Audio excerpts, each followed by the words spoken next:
दोस्तों, कृष्णा जी की लीलाओं का तो सारा विश्व दीवाना है।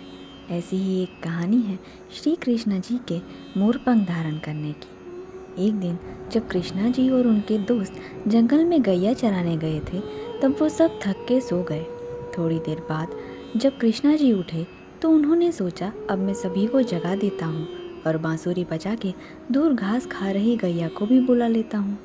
कृष्णा जी ने अपनी बांसुरी निकाली और बजानी शुरू की। जब कृष्णा जी ने बांसुरी का एक ही सुर छेड़ा, उससे अत्यंत मधुर और मनमोहक संगीत उत्पन्न हुआ। वातावरण संगीतमय हो उठा।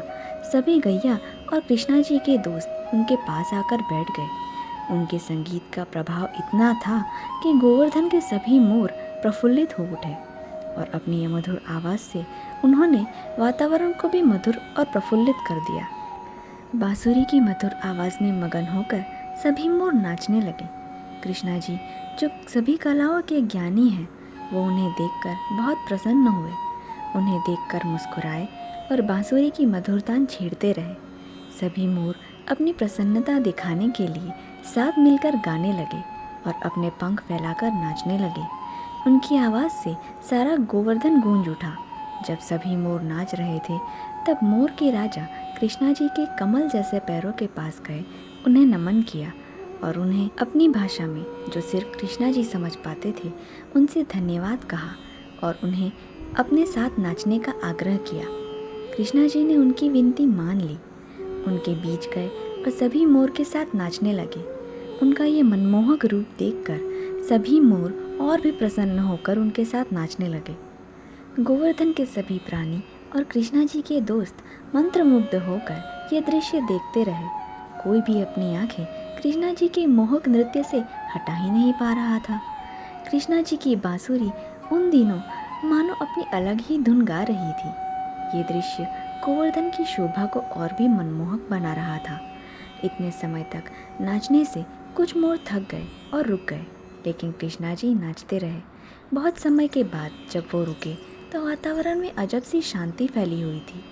मोर के राजा भावुक होकर कृष्णा जी के पास गए और उन्हें नमन करते हुए कहा, आपने हमारे लिए इस दिन को त्योहार बनाकर जो हमें आशीर्वाद दिया है, इसके लिए हम सदा आपके आभारी रहेंगे।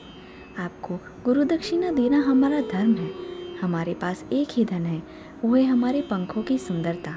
मैं आपसे विनती करता हूँ कि आप इसे अपने मुकुट में धारण कर इसकी शोभा बढ़ाएं। ये कहकर खुशी के आंसू के साथ मोर ने पंख फैलाए और बहुत सारे पंख कृष्णा जी को अर्पण किए।